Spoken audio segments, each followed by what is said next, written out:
Assalamualaikum everyone. So today we are going to discuss the market structure for Tenaga Nasional Berhad.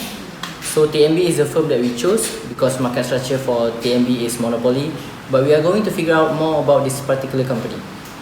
The firm that we have chosen in TNB is the largest electricity utility supply in Malaysia and the largest power company in Southeast Asia.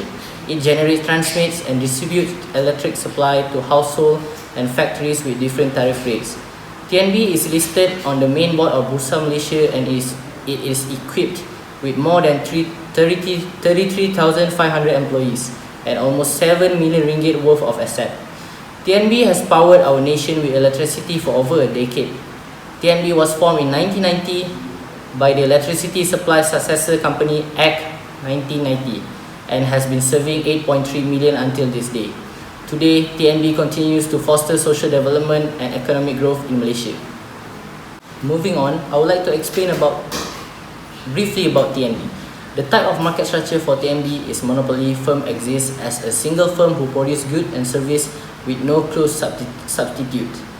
Instead of focusing on business, they also invest on education, which is called University Tenaga Nasional, or short form is UNITEN. UNITEN is also one of the best private university in Malaysia. They offer a variety of programs such as engineering, management and businesses.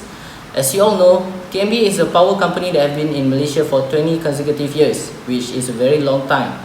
Getting toward the first point of the assignment, for the price control are government mandate legal minimum or maximum price set for specified goods.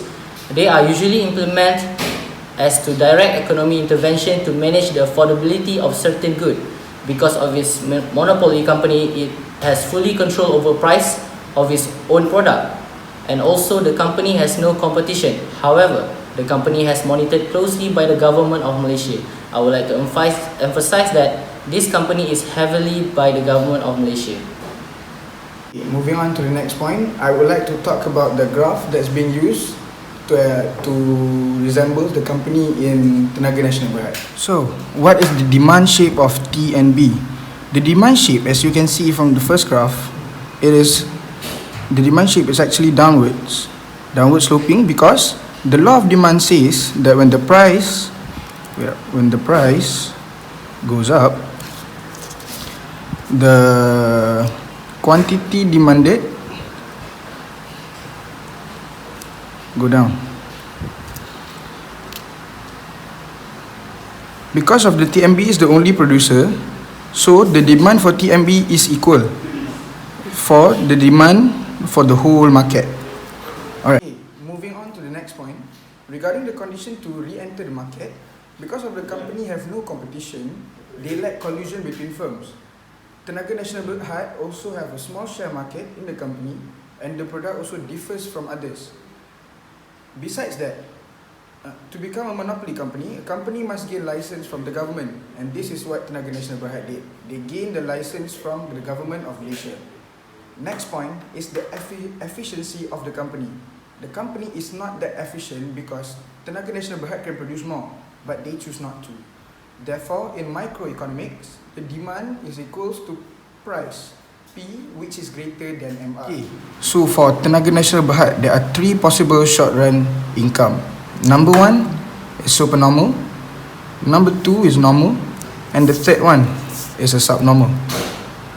Therefore, in supernormal, the profit happen when the price here is bigger or larger than the ATC.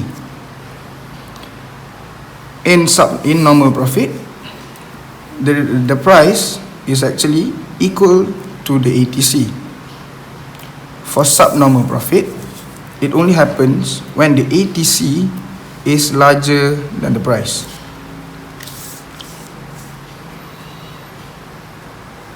So, how we do actually determine which part happens of short run profit? The first thing, we must determine the MR is equals to MC. This is the term that we're going to use because of the profit, and it is also the maximization rule. So in each graph you can see this is MR, this is MC. MR, MC. Subnormal MR, MC. Okay.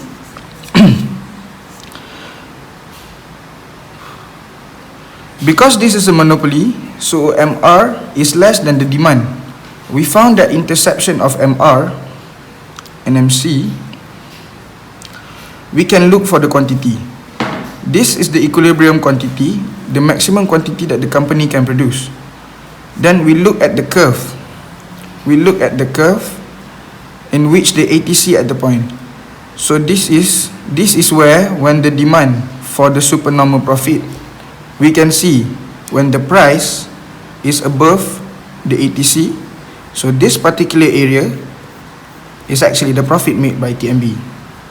So for normal, the price is equals to ATC. Therefore, it's a zero economic profit.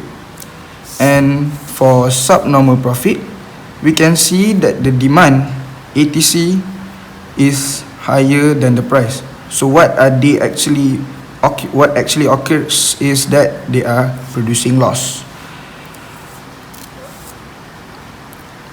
Right, remember back, there are three possible short-run profit for monopoly or particularly TNB. So the question is, does TNB applies price discrimination? The answer is yes. So how do TNB apply such discrimination into this market? So price discrimination applies on TNB really depends on how much electricity for a month. For example, if you use the electricity until the tariff of 200, you will be charged by 22 cents. And if you exceed 200, for example, 300 you are going to plus 200 times by 22 cents, and the other 100 will be charged at 33 cents. So the total bill will be 46.60 plus 33.4, which is approximately 77 ringgit. If you use more than 300, you are going to be charged another 52 cents until you're using a maximum of 300. And after that, it goes on more than tariff different rate. This is how TNB applies prices discrimination into its market. So what are the factors that could affect TNB input market? For example, there are two examples. First is technology, because TNB really plays a major role as a sole producer of electricity in Malaysia when there is increase of technology. TNB will become more efficient, then will reduce input and increase output, or maybe price might change for time to time. Second example is labor. What can I say about labor? Really affected by wages, or maybe bonuses, or maybe government policies. If government want to increase minimum wages, it really affects TNB input. So for two solutions and recommendation for these firms to improve, first is on TNB. Should be aware of potential competitors, even though they have power to conquer consumer market here in Malaysia. There might be a chance for competitors to take over, such as Kapar Energy and powerful international energies. Second is to listen to the consumers. In order to keep them entry barriers, TNB should listen and act according to consumers' needs. Lastly, ignoring might cause consumers to stop using their services. And even though this is highly unlikely for consumers, they should be considerate about it. Thank you.